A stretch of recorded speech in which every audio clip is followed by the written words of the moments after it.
সেনাপ্রধান এবং প্রধান উপদেষ্টার মধ্যে জরুরি বৈঠক হয়েছে, যে খবর আগে থেকে ছিল।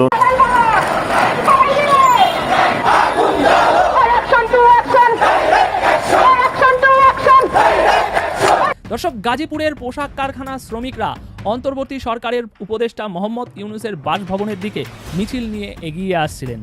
আমি মনে করি এখন রাষ্ট্রপতির নিজস্ব ক্ষমতা বলে ইউনূসকে বরখাস্ত করা দরকার এবং সেনাপ্রধানের সাথে মিলে নতুন একটা সরকার, তত্ত্বাবধায়ক সরকার করা দরকার, যারা দ্রুত নির্বাচনের দিকে যাবে যদি দেশকে বাঁচাতে হয়। জুন্টা সরকার ইতিমধ্যে শি জিনপিংয়ের সাথে দেখা করেছেন, দেখা করে পারমিশন নিয়ে নিয়েছেন। বাংলাদেশ যদি করিডোর দেয় তাহলে বাংলাদেশকে আক্রমণ করা যে কোনো ধরনের ব্যবস্থার ব্যাপারে, এমনকি শুধু শি জিনপিং নয়, রাশিয়ার সাথেও সাক্ষাৎ করেছে, রাশিয়ার পারমিশনে পেয়ে গেছে। মানুষের দৃষ্টি এখন সেনাবাহিনীর দিকে, সেনাপ্রধানের দিকে। এটি বাস্তবতা। কি হতে যাচ্ছে দেশে, কি হবে? রাত পোহালেই সেনাপ্রধান সেনা অফিসারদের উদ্দেশ্যে গুরুত্বপূর্ণ ভাষণ দেবেন।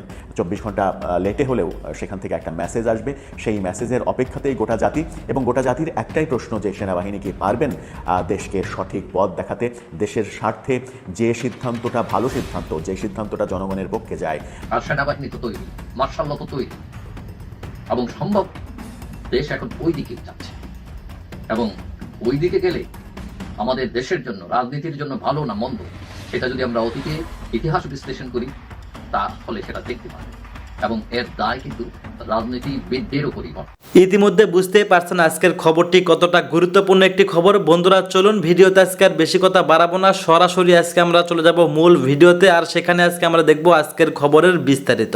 সেনাপ্রধান এবং প্রধান উপদেষ্টার মধ্যে জরুরি বৈঠক হয়েছে, যে খবর আগে থেকে ছিল না সেরকম একটা ঘটনা আমরা দেখলাম। হঠাৎ করেই সন্ধ্যার পরে এরকম একটা খবর আসে যে যমুনায় জরুরি আইন শৃঙ্খলা বিষয়ক মিটিং হবে। সেখানে সেনাপ্রধানের সঙ্গে মিটিং করবেন প্রধান উপদেষ্টা প্রফেসর ইউনূস। রাত 8টায় সেই মিটিং হওয়ার কথা ছিল। 8টার পরপরই সেই মিটিং হয়েছে, এবং সেই মিটিং থেকে কি কি সিদ্ধান্ত হলো, আর কারা ছিলেন, কেন এই মিটিং হলো, সেই আলোচনা করার চেষ্টা করব এই ভিডিওতে। থাকবেন পলিটিক্স টিভির নিয়মিত স্টার। এখন যেটা বাসভবন, রাষ্ট্রীয় অতিথি ভবন যমুনা, সেখানে প্রধান উপদেষ্টার সঙ্গে সেনাপ্রধান ওয়াকারুজ্জামানের বিশেষ বৈঠক হয়েছে, এবং সেই বৈঠক প্রধান উপদেষ্টার প্রেস উইং জানাচ্ছে আইন শৃঙ্খলা বিষয়ক বৈঠক। সেই বৈঠকে দেশের যে চলমান যে আইন শৃঙ্খলা পরিস্থিতি, দেশের আইন শৃঙ্খলা পরিস্থিতি যে তলানিতে যাচ্ছে, ঢাকা শহর আন্দোলনের শহরে পরিণত হয়েছে, কোনোভাবেই সরকার সেগুলো ঠেকাতে পারছে না, এসব নানা বিষয়ে আলোচনা হয়েছে। সেখানে করিডোর নিয়ে আলোচনা হলো কিনা সেই ব্যাপারে সরকার থেকে স্পষ্ট কোনো ব্যাখ্যা দেয়া হয়নি। হয়তো পরবর্তীতে এই ব্যাপারে তথ্য বাইরে চলে আসবে, তখন ব্যাপারটা পরিষ্কার হওয়া যাবে। বৈঠক যেহেতু হয়েছে, এবং বৈঠকে আরও যারা ছিলেন, যাদেরকে ডেকে নেওয়া হয়েছিল, তারা হচ্ছে নৌবাহিনী প্রধান, বিমান বাহিনী প্রধান, জাতীয় নিরাপত্তা উপদেষ্টা, স্বরাষ্ট্র উপদেষ্টা এবং পররাষ্ট্র উপদেষ্টা।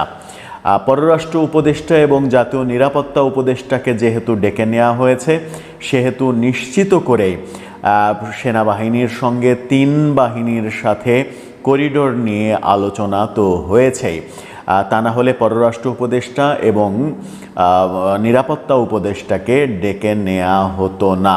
নিরাপত্তা উপদেষ্টা আবার রোহিঙ্গা বিষয়ক হাই রিপ্রেজেন্টেটিভের দায়িত্বও পালন করছেন। স্বরাষ্ট্র উপদেষ্টাকে ডেকে নেওয়ার কারণ আইন শৃঙ্খলা পরিস্থিতি নিয়ন্ত্রণ করতে পারছে না সরকার। সেই ব্যাপারে সেনাবাহিনী এবং নৌবাহিনী, বিমান বাহিনী কী ভূমিকা পালন করতে পারে, তাদের কাছ থেকে কী সহযোগিতা নিতে পারে সরকার, সেরকম আলোচনা হয়েছে। পাশাপাশি এটা নিশ্চিত করেই বলা যায়, যেহেতু পররাষ্ট্র উপদেষ্টাকে এই মিটিংয়ে ডেকে নেওয়া হয়েছিল এবং নিরাপত্তা উপদেষ্টাকে ডেকে নেওয়া হয়েছিল, যিনি কিনা করিডোর দেওয়ার ব্যাপারে সবথেকে বেশি আগ্রহী এমনটা শোনা যাচ্ছে, সেই বৈঠক যে করিডোর বিষয়ক ইস্যু, সেই বৈঠকে যে উঠে এসেছে, এটা মোটামুটি ধারণা করাই যায়। তাহলে কি আলোচনা হলো? আমরা জানি যে আগামীকালকে সকালে সেনা সদরে অফিসার্স অ্যাড্রেস হবে, যেখানে সেনাবাহিনী প্রধান সেনা অফিসারদের উদ্দেশ্যে গুরুত্বপূর্ণ ভাষণ দেবেন, যেটা কানাঘোষা ছিল যে আজকে হওয়ার কথা ছিল, কিন্তু এটা আগামীকালকে সকালে হবে। তার আগে সেনাপ্রধানের সঙ্গে প্রধান উপদেষ্টা যে বৈঠক করলেন, এই বৈঠক নিশ্চিত করে অনেক বেশি গুরুত্ব বহন করে। শেষ পর্যন্ত কি হলো সেটা এখনও প্রকাশ পায়নি, তবে আশা করা যায়, আমরা সাধারণ মানুষ হিসেবে আশা করব যে দেশের স্বার্থে তিন বাহিনীর সঙ্গে এক ধরনের সমঝোতা যদি সরকারের হয় করিডোর বিষয়ে এবং আইন শৃঙ্খলা বিষয়ে, তাহলে সেটাতে দেশই উপকৃত হবে। তবে কি সিদ্ধান্ত হলো সেটা জানতে হয়তো আরও অনেক বেশি অপেক্ষা করতে হবে, কারণ কোনো সেক্টর থেকে আইএসপিআর কিংবা সরকারের বরাত থেকে এই ব্যাপারে স্পষ্ট কোনো ভাষ্য দেয়া হয়নি। প্রেস উইং থেকে শুধুমাত্র বলা হয়েছে যে এটা আইন শৃঙ্খলা বিষয়ক মিটিং, এখানে এই ব্যক্তিরা উপস্থিত ছিলেন, সেই মিটিংটা অনুষ্ঠিত হয়েছে। দর্শক, আপনার কি মনে হয় সেনাপ্রধানের সঙ্গে প্রধান উপদেষ্টার মিটিংয়ে বাকি দুই বাহিনীর প্রধান এবং আরও যাদেরকে ডেকে নেওয়া হলো, এই ডেকে নেওয়ার উদ্দেশ্য কি প্রধান উপদেষ্টা অবভিয়াসলি করিডোর বিষয়ে আলোচনা করলেন, নাকি শুধু জাতীয় নিরাপত্তা প্রসঙ্গ আসলেই করিডোর আসবে, বাংলাদেশের আইন শৃঙ্খলা পরিস্থিতির নিয়েই শুধু মিটিং হলো? আপনার মতামত জানিয়ে লিখতে পারেন আমাদের। শেষ পর্যন্ত হাসনাত আব্দুল্লাহ তার অবস্থান ধরে রাখতে পারল না। মাহফুজদের কারণে এনসিপির ভবিষ্যৎ শেষ। হাসনাতদের মতো চরম সম্ভাবনাময়ী সর্বজন গ্রাহ্য নেতা তার অবস্থান ধরে রাখতে পারল না। যেমন একটা সময় ছিল, আমি আরেকটা আলোচনায় বলেছিলাম যে বাংলাদেশের যেখানেই কোনো সমস্যা, এমনকি তাবলিগ জামাতের দুই group, they are not related to politics, they are absolutely non political outfit, কিন্তু সেই তাবলিগ জামাতের দুই গ্রুপে সাত গ্রুপ জুবাইর গ্রুপ ঝামেলা হয়, সেখানেও হাসনাত আব্দুল্লাহ যে সমাধান করেন গভীর রাতে বা শেষ রাতে। এর মানে হাসনাত আব্দুল্লাহর একটা সার্বজনীন গ্রহণযোগ্যতা ছিল, জামাত নেতাদের সাথেও তার একটা সম্পর্ক ছিল। আমিরে জামাত তাকে ডাকতেন। একটা গোপন তথ্য দিই, আমিরে জামাত একদিন হাসনাতের পিঠে হাত বুলিয়ে বলেছিল যে ঠিক আছে, তুমি নির্বাচন করো, আমরা দেখছি। তার মানে একটা সফট সমর্থন জামাত ইসলামের পক্ষ থেকে, কুমিল্লা দেবিদার বা ওই এলাকায় হবে সম্ভবত, হাসনাত আব্দুল্লাহর প্রতি ছিল। এখন কি হাসনাতের প্রতি সেই সমর্থন জামাতের আছে? নেভার। জামাত কি হাসনাতের ইলেকশনে হেল্প করবে, সমর্থন দেবে? ইম্পসিবল। হাসনাত তার অবস্থান ধরে রাখতে পারল না। তার সহকর্মী সবাই উল্টাপাল্টা কথা বলে, উল্টাপাল্টা কাজ করে, উল্টাপাল্টা ট্রেন্ডিং এ গা ভাসাতে হয়। যেমন আসিফ অন্যায় করেন, আসিফের পক্ষে হাসনাতকেও দাঁড়াতে হয়। আসিফ মন্ত্রী কিন্তু করেন রাজনীতি, যেটা অন্তর্বর্তীকালীন সরকারের মন্ত্রী হিসেবে নাজায়েজ। হাসনাত সেই রাজনীতির পার্ট, মাহফুজ মন্ত্রী করেন রাজনীতি, হাসনাত সেই রাজনীতির পার্ট, যার ফলে হাসনাত বিতর্কিত হবেন, এটা অনিবার্য। এভাবে আমরা দেখতে পাচ্ছি হাসনাত আব্দুল্লাহ বিতর্কিত হচ্ছে, তার অবস্থান ধরে রাখতে পারছে না। হাসনাত আব্দুল্লাহ আরেকটা কাজ করেছেন, এই আসিফের পক্ষে অবস্থান নিয়ে একটা ভুল করেছেন। দ্বিতীয় হচ্ছে একজন বিতর্কিত নায়িকা নুসরাত ফারিয়া, যাকে সুনির্দিষ্ট মামলায় গ্রেপ্তার করা হয়েছে এবং তার ভূমিকা ছাত্রদের বিরুদ্ধে ছিল, এ কারণে গ্রেপ্তার করা হয়নি। তাকে কিন্তু গ্রেপ্তার করেছে সুনির্দিষ্ট মামলার কারণে, অনেকটা পারিবারিক মামলা, জটিল মামলা, তাকে গ্রেপ্তার করা হয়েছে। এতে হাসনাত আব্দুল্লাহর প্রতিবাদ করছেন যে এটা ঠিক হয়নি, এটা গণহত্যাকে হালকা করা হলো না, গণহত্যার বিচারকে হালকা করা হলো। এটা এনসিপির সবার সুর এটাই, এবং তাদের দলীয় স্টেটমেন্ট এটা। অথচ এই নুসরাত ফারিয়া ইন্ডিয়ান হানি ট্র্যাপ, এটা ওরা জানে না, না জানা বান ধরছে, কে জানে। ইন্ডিয়া গরিব, গরিবরা কূটনীতিতে এই হানি ট্র্যাপ ব্যবহার করে, আর যারা ধনী তারা ওই অল্প টাকার হানি ট্র্যাপ ব্যবহার করে না, তারা কোটি কোটি টাকা ইনভেস্ট করে। হানি ট্র্যাপ তো অল্প কিছু, সামান্য একজনকে পাঠিয়ে দিয়ে ছবি টবি তুলে রাখতে পারলেই ট্র্যাপ হয়ে যায়। আর যুক্তরাষ্ট্রের ডিপ্লোমেসি দেখবেন, আপনাকে বিলিয়ন অ্যান্ড বিলিয়ন ডলার দিয়ে আপনাকে ট্র্যাপের মধ্যে রাখবে, তারা মানি ট্র্যাপ দেয়। যাই হোক দর্শক, এই Nusrat Faria is one of the honey traps from India. তো তার পক্ষেও এখন হাসনাত আব্দুল্লাহকে দাঁড়াতে হয়। এটা হাসনাতকে দীর্ঘমেয়াদে বিতর্কিত করছে এবং বেফাস কথা হাসনাত আগে বলতেন না, এখন বলছেন। যেমন কি বেকায়দায় পড়েছে দেখেন, বিএনপির রাজনীতি চলে আওয়ামী লীগের টাকায়। হাসনাত আব্দুল্লাহ এই বক্তব্য দিয়েছিলেন। এই বক্তব্য দিয়ে তিনি কি বেকায়দায় পড়েছেন, হাসনাতকে 1 সপ্তাহের মধ্যে ক্ষমা চাইতে হবে, জেলা বিএনপির আলটিমেটাম। এখন যদি ক্ষমা না চায় তাহলে হাসনাত ডেফিনেটলি বেকায়দায় পড়বে। যেমন এলাকায় স্বাধীনভাবে তিনি নির্বাচনী প্রচার প্রচারণা চালাতে পারবেন না, তার উপর হামলা করবে, এটা না, হামলা করলে আবার উল্টো অ্যাকশন হবে। কিন্তু নিয়মতান্ত্রিকভাবেই বিএনপি তো বড় দল, তারা অবস্থান নিয়ে হাসনাতের গতিরোধ করতে পারে এবং তার কার্যক্রমে নিয়মতান্ত্রিকভাবেই বিভিন্নভাবে বাধা সৃষ্টি করার অভিযোগ আছে। সাপোজ নিয়মতান্ত্রিক অবরোধ করলাম যে আমরা অবস্থান নিলাম, এখানে সে আসতে পারবে না, প্রকাশ্যে যদি করে গায়ে হাত না দিয়ে, সেটা তো আর অন্যায় না, রাজনীতিতে এটা করা যায়। তো দর্শক, হাসনাতকে 1 সপ্তাহের মধ্যে ক্ষমা চাইতে হবে, জেলা বিএনপি আলটিমেটাম। এখন এই ক্ষমা চাওয়ার মতো কথা হাসনাত কেন বলছেন?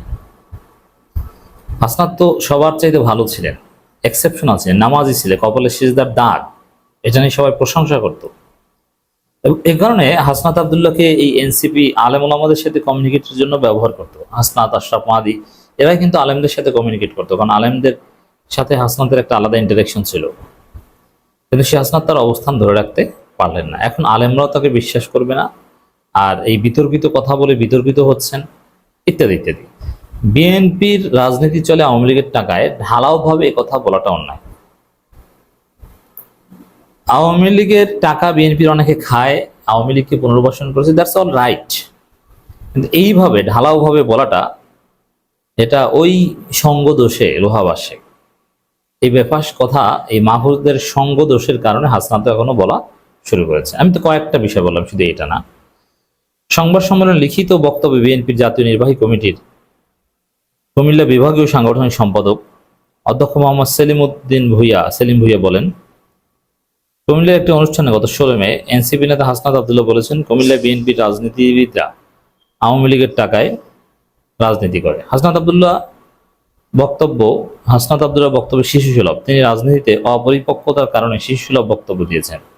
তার মানসিক চিকিৎসার প্রয়োজন বলে আমরা মনে করি। এখন বিভিন্ন দল হাসনাতেরও মানসিক চিকিৎসা দাবি করে, আবার মাহফুজ আলমের মানসিক চিকিৎসা দাবি করে। আচ্ছা, হাসনাতের কাছে প্রমাণ আছে সুনির্দিষ্ট যে এইভাবে এই টাকায় চলে, প্রমাণ দিক, তাহলে হাসনাত একটা পাল্টা সংবাদ সম্মেলন করুক, আমি এই প্রমাণের ভিত্তিতে বলেছি, অতএব ঠিক বলেছি, নইলে ক্ষমা চাক, দুইটার একটা করুক। এখন এটা আমরা সরি যে হাসনাতকে ক্ষমা চাওয়ার আলটিমেটাম দিবে কেউ। হাসনাত এই পর্যায়ে আসবেন বা কেন? ওই তার দলের কারণে। এ সময় সাংবাদিকদের প্রশ্নের জবাবে সেলিম ভুইয়া বলেন, হাসনাত আব্দুল্লাহ অতি দ্রুত সময়ের মধ্যে যদি তার বক্তব্য প্রত্যাহার করে, দুঃখ প্রকাশ না করে এবং বিএনপি কেন্দ্রীয় নেতাদের কাছে ক্ষমা না চায়, তাহলে তাকে কুমিল্লায় কোনো অনুষ্ঠান করতে দেবে না বলে মনে করি, দেওয়া হবে না। কিন্তু আমরা তাকে এখনো অবাঞ্ছিত ঘোষণা করিনি, তাকে আমরা স্পেস খালি রেখেছি। যদি বিএনপির কাছে ক্ষমা না চায় তাহলে অবাঞ্ছিত করা হবে। এখন ক্ষমা চাইলে হাসনাত একদিকে ডিমোরালাইজড হয়ে যাবেন, যে হাসনাত তার অবস্থান ধরে রাখতে পারে না, উল্টোপাল্টা কথা বলে ক্ষমা চাইতে হয়। বিএনপি নেতা বলেন, হাসনাত আব্দুল্লাহ বর্তমানে কিংস পার্টির খ্যাত এনসিপির মুখপাত্র, তার মতো ব্যক্তিদের দিয়ে পরিশীলিত রাজনীতি হবে না। রাজনীতিতে সহনশীলতার পরিচয় দিতে হয় এবং অন্য দল এবং নেতাদের প্রতি সম্মান দেখাতে হয়। এখন হাসনাতদের যে গুরু মাহফুজ, সে নিজেই অন্য দলের প্রতি সম্মান দেখায় না, অন্য দলের বিরুদ্ধে আমির তো আঘাতের হুমকি দেয়। তা হাসনাতরা কতদিন সঠিক পথে থাকতে পারবেন? হাসনাত আব্দুল্লাহর বক্তব্যে বিএনপির কুমিল্লা নেতাকর্মীরা ক্ষুব্ধ। হাসনাত আব্দুল্লাহর বক্তব্য প্রত্যাহার করা না হলে বিএনপির কুমিল্লা নেতাকর্মীরা শান্ত রাখা যাবে না, মানে কঠিন হুঁশিয়ারি দিয়েছেন। তো দর্শক, হাসনাতের যে এই অবস্থা, আমি মনে করি ওই সঙ্গ দোষের কারণে। হাসনাত যতই ভালো ছেলে হোক, তিনি ভালো থাকতে পারবেন না, তিনি বিতর্কিত হবেন, মাহফুজদের মতো হবেন এক পর্যায়ে। ওই বেপরোয়া মাহফুজদের কারণে টোটাল এনসিপির ভালো ভালো অনেক ছেলের রাজনৈতিক ভবিষ্যৎ শেষ। আসসালামু আলাইকুম রহমতুল্লাহি ওবরকাতুহু। সম্মানিত দর্শক, আজকে যে শিরোনামে আলোচনা করব সেটি হলো বাংলাদেশের সকল পক্ষ পরস্পরের মুখোমুখি হয়ে পড়েছে। যারা ব্যাংক পরিচালক, তারা এখন যারা ব্যাংক পরিচালনা করছেন, মানে ব্যাংকের যারা মূল উদ্যোক্তা মালিক, তাদের একটা বিরাট অংশ অপর পক্ষ মালিকদের মুখোমুখি হয়ে পড়েছেন। যারা শেয়ার হোল্ডার মালিক, এরা আবার এখন বাংলাদেশ ব্যাংকের পক্ষ থেকে যে ম্যানেজমেন্ট দেওয়া হয়েছে তাদের সাথে পলিসিগত বিষয়ে মুখোমুখি আছে। ব্যাংকের যে মূল স্টেক হোল্ডার, ব্যাংকের ম্যানেজমেন্ট এবং যারা ব্যবসায়ী আমানতকারী, তারা মুখোমুখি অবস্থানে পৌঁছে গেছে। যারা সরকার চালাচ্ছেন, সরকার এবং জনগণ, অনেকগুলো বিষয়ে রীতিমতো মুখোমুখি অবস্থায় পৌঁছে গেছে। সরকার এবং রাজনৈতিক দলগুলো একেবারে মুখোমুখি অবস্থায় পৌঁছে গেছে। সরকারের কতগুলো বিভাগ, বিশেষ করে উপদেষ্টা মণ্ডলী, তারা এবং তাদের যারা সহযোগী, তাদের সঙ্গে রাষ্ট্রের কতগুলো প্রতিষ্ঠান, যেমন সেনাবাহিনী, পুলিশ বাহিনী, রীতিমতো মুখোমুখি অবস্থানে সচিবালয় সহ পৌঁছে গিয়েছে, কোনো সন্দেহ নেই। এর বাইরে রাষ্ট্রীয় প্রতিষ্ঠানগুলোর মধ্যে বিভিন্ন পক্ষ, যেমন দুর্নীতি দমন কমিশন, সচিবালয়, জুডিশিয়ারি, মিলিটারি, পুলিশ, বিজিবি, এখানে বিভিন্ন মতাদর্শ, দল, আদর্শ এবং যারা সুবিধাভোগী, তাদের মধ্যে বেশ কয়েকটি গ্রুপ মুখোমুখি দাঁড়িয়ে গেছে, কোনো সন্দেহ নেই। তো এরকম মুখোমুখি অবস্থার পাশাপাশি পুরো রাজনীতির অঙ্গনে সব রাজনৈতিক দলগুলো বন্ধুহীন হয়ে পড়েছে। বাংলাদেশে এখন জাতীয় পার্টির কোনো বন্ধু নেই, বিএনপির কোনো বন্ধু নেই, জামাতের কোনো বন্ধু নেই, হেফাজতের কোনো বন্ধু নেই, আর চরমোনার কোনো বন্ধু নেই। এগুলি তো মূল দল। এর বাইরে তো কমিউনিস্ট পার্টি যারা আছেন, বামধারার রাজনীতি করেন, তারা তো আসলে ক্ষমতায় যাওয়া বা এগুলো নিয়ে কখনো মাথা ব্যথা তাদের নেই। তারা তাদের মতো করে একটা আদর্শিক রাজনীতি তারা করে যাচ্ছেন, ওটা একটা ভিন্ন প্রসঙ্গ। এরপর আপনি আসেন পেশাজীবী সংগঠনগুলো। সেই পেশাজীবী সংগঠনের মধ্যে নানা রকম দ্বন্দ্ব, সংঘাত, দখল বাজি থেকে শুরু করে অসন্তোষ চরমে। এরপর চাঁদাবাজদের দুটো গ্রুপ, একটা হলো প্রকাশ্য চাঁদাবাজ আর একটা হলো আন্ডারওয়ার্ল্ডের চাঁদাবাজ। এই আন্ডারওয়ার্ল্ড এবং পেশাদার চাঁদাবাজ, এই দুই গ্রুপের মধ্যে দ্বন্দ্ব এবং সংঘাত একেবারে মুখোমুখি অবস্থায় অনিবার্য হয়ে পড়েছে। তো এ সকল দ্বন্দ্ব এবং এই সংঘাত মে মাসের এই 20 তারিখে বসে আমি যখন এই ভিডিওটি করছি, এটি এমন একটা ক্রান্তিকালে, একটা যাকে বলা হয় পয়েন্ট অফ নো রিটার্নে এসে গেছে। আজকের দিনে মঙ্গলবার দিন দুপুর 2টোর সময় আপনি যদি এই ঢাকা শহরের বাসিন্দা হন, তাহলে আপনি এমন কিছু শুনছেন এবং এমন কিছু আশঙ্কা করছেন যেটি আপনি কখনো ইতিপূর্বে শুনেননি। এবং একটা জিনিস আছে, কিছু না কিছু বটে, কিছু না কিছু রটে। দ্বিতীয়ত হলো যে এই পৃথিবীতে যা কিছু ঘটে তার আগাম কিছু পূর্বাভাস এই পৃথিবীতে চলে আসে। আপনি ধরুন কোনো নবী আসবেন, রাসূল আসবেন, তার আগাম বার্তা চলে আসে যে হি ইজ কামিং। আমরা এখন যেমন বলছি ইমাম মাহদী আসবেন, হযরত ঈসা আলাইহিস সালাম আসবেন, এরকম আমরা বলছি। ইয়াজুজ আসবে, মাজুজ আসবে, তারপরে দাজ্জাল আসবে। আমরা এই শত শত হাজার হাজার বছর ধরে সেই আল্লাহ রাসূলের জামানার পর থেকে এই কথাগুলো বলছি। আবার হযরত ঈসা আলাইহিস সালামের জামানা থেকেই বলা হচ্ছিল যে একজন রাসূল আসবেন। কোথায় আসবেন, কোন বংশে আসবেন এবং তার নাম কি হবে, এই কথাগুলো পর্যন্ত সেই যদি ধরুন 570 খ্রিস্টাব্দে, তাহলে 500 বছর ধরে এটি প্রচার হয়ে আসছে। আবার হযরত ঈসা আলাইহিস সালাম আসবেন, মুহাম্মদ রাসূলুল্লাহ সাল্লাল্লাহু আলাইহি ওয়াসাল্লাম আসবেন। তার আগে যারা উল্লেখযোগ্য নবী ছিলেন বনী ইসরাইলের মধ্যে, হযরত মুসা আলাইহিস সালাম, হযরত দাউদ আলাইহিস সালাম, হযরত ইউসুফ আলাইহিস সালাম, তারপর হজরত ইসমাইল আলাইহিসসালাম, হজরত ইব্রাহিম আলাইহিসসালাম। এখন হজরত ইব্রাহিম আলাইহিসসালামকে যদি বলা হয় যে তিনি আসলে সকল মানে যেটা প্যান আরব জাতিগোষ্ঠীর ফাদার, তো তিনি বলে গেছেন যে তার বংশে, এই ইসমাইলের বংশে শেষ নবী আসবেন। তো এইভাবে যেভাবে বলে গেছে, একইভাবে পৃথিবীতে কখন সুনামি হবে, কখন দুর্ঘটনা ঘটবে, কখন যুদ্ধ হবে ইত্যাদি সব কিছু আগে বলা হয়েছে। 2025 সনে ভারত এবং পাকিস্তান যে যুদ্ধ হবে, এটা আজ থেকে 10 বছর আগে প্রেডিক্ট করে বিবিসি বলে দিয়েছে, এবং ঠিক সেই সময়টাতে যুদ্ধ হয়েছে। তো সেই দিক থেকে এই আজকের এই দিনটিতে আপনি যা কিছু দেখছেন, যা কিছু শুনছেন, এই জিনিসগুলো আগামী দিনে যা কিছু ঘটবে তার একটা পূর্বাভাস। যেভাবে আমরা অতীতে শেখ হাসিনার পতনের পূর্বে অনেক পূর্বাভাস আমরা পেয়েছিলাম, সেটা 2014 থেকেই আমাদের 10 বছর অপেক্ষা করতে হয়েছে, কিন্তু যারা আমরা বিশ্বাস করেছি যে শেখ হাসিনার পতনটা অনিবার্য, তারা কিন্তু বিচ্যুত হয়নি। আর যারা এটা ভুলে গিয়েছিলেন যে প্রকৃতির একটা প্রতিশোধ আছে, প্রতিটি কর্মের একটা প্রতিক্রিয়া আছে, প্রতিটি কর্মের একটা ফল আছে, তাদের পরিণতি আজ কোথায়, তারা কোথায় আছেন, কি অবস্থায় আছেন, তাদের পরিবার পরিজন কি অবস্থায় আছে। তো সেই দিক থেকে আজকের যে প্রসঙ্গ নিয়ে আলোচনা করব সেটা হলো যে এখানে অনেকগুলো পক্ষ পরস্পরের মুখোমুখি হয়ে গেছে। তো এখানে সবগুলো পক্ষের ক্রিয়া প্রতিক্রিয়া না বলে আমি শুধুমাত্র বলবো যে রাজনৈতিক দলগুলো যে পরস্পরের মুখোমুখি হয়ে গেছে, এটার প্রতিক্রিয়া কী হবে, আর প্রধান রাজনৈতিক দল বিএনপি আর ডক্টর মোহাম্মদ ইউনূস একেবারে মুখোমুখি দাঁড়িয়ে গেছে এবং পয়েন্ট অফ নো রিটার্নে।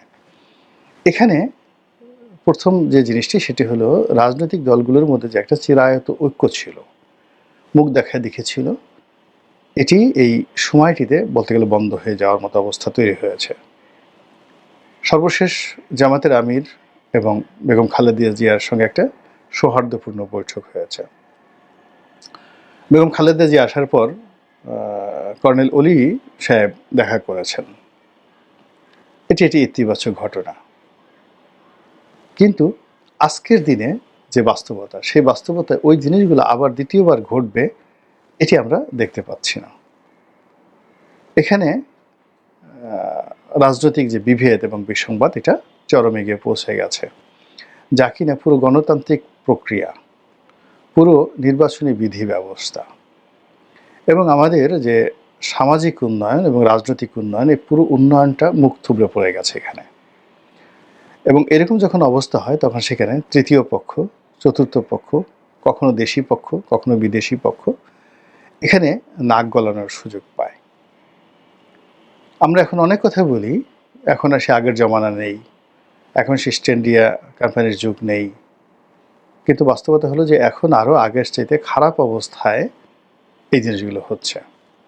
আগে যেমন ধরুন ইস্ট ইন্ডিয়া কোম্পানি বলেন, ইংরেজরা বা ফ্রান্সের যারা সাম্রাজ্যবাদী শক্তি ছিলেন, নেদারল্যান্ডের যারা ছিলেন ডাচ, ওলন্দাজ, কিংবা যারা পর্তুগিজ ছিলেন, তাদেরকে সরাসরি মাঠে নেমে জায়গা দখল করতে হতো, আসতে হতো, ইনভেস্ট করতে হতো। কিন্তু এখন পুরো সিস্টেমটা এমন অবস্থা হয়ে গেছে যে বিশ্বব্যাংক থেকে একটু কলকাঠি নেড়ে দিলে, সিআইএ অফিস থেকে একটা কলকাঠি নেড়ে দিলে, অজিত দুভাল যদি একটু কলকাঠি নেড়ে দেন, পাকিস্তানের আইএসআই যদি একটা কলকাঠি নেড়ে দেন, ঢাকার শহর তছনছ হয়ে যায়, যেটি আজকে 200 বছর আগে, 100 বছর আগে কল্পনা করা যেত না। তো এইভাবে বিভিন্ন পক্ষ মুখোমুখি হয়ে গেছে। আইএসআই বাংলাদেশের বিষয়ে, চীন ভারত বাংলাদেশের বিষয়ে, আমেরিকা রাশিয়া বাংলাদেশের বিষয়ে, সব পক্ষ কিন্তু মুখোমুখি হয়ে গেছে। তো সেই মুখোমুখি অবস্থানের মধ্যে রাজনৈতিক দলগুলোর মধ্যে যে সম্পর্কের অবনতি, সেই অবনতিটি অচিরেই সংঘাত হিসাবে দেখা দেবে। এবং ইতিমধ্যে আপনারা দেখেছেন যে চাঁপাইনবাবগঞ্জ, পাবনা, রাজশাহী, তারপরে শেষে আরও বেশ কয়েকটি এলাকাতে বিএনপির সঙ্গে জামাতের রীতিমতো রক্তক্ষয়ী সংঘর্ষ হয়ে গেছে এবং এটি বাড়তে থাকবে। এবং জামাত ঢাকা শহরের বেশ কয়েকটি প্রতিষ্ঠানে এতটা শক্তিশালী বিশ্বাস করেন যে এখানে সংখ্যাধিক্য দিয়ে, ছাত্রদলের অনেক সংখ্যাধিক্য রয়েছে, কিন্তু যদি ক্যাডার ভিত্তিক মারামারি হয় তাহলে অনেক শিক্ষা প্রতিষ্ঠান, আমি নাম বললাম না, সেখানে আসলে শিবিরই টিকে থাকবে। তাদের হাতে সেই শক্তি তারা অর্জন করেছে এবং সেই লজিস্টিক সাপোর্ট তাদের রয়েছে।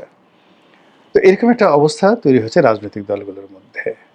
আর তখন যেটি হচ্ছে যে, যেহেতু বিএনপির সঙ্গে ডক্টর মোহাম্মদ ইউনূসের সম্পর্কটা এখন মুখোমুখি অবস্থানে এসেছে এবং আগামীতে এটি আরও খারাপ হবে সঙ্গতির কারণে জামাত এবং অন্যান্য যারা শক্তি রয়েছে বিএনপি বিরোধী, তারা ডক্টর মোহাম্মদ ইউনূসের সঙ্গে যোগ দিবেন এবং ডক্টর মোহাম্মদ ইউনূসের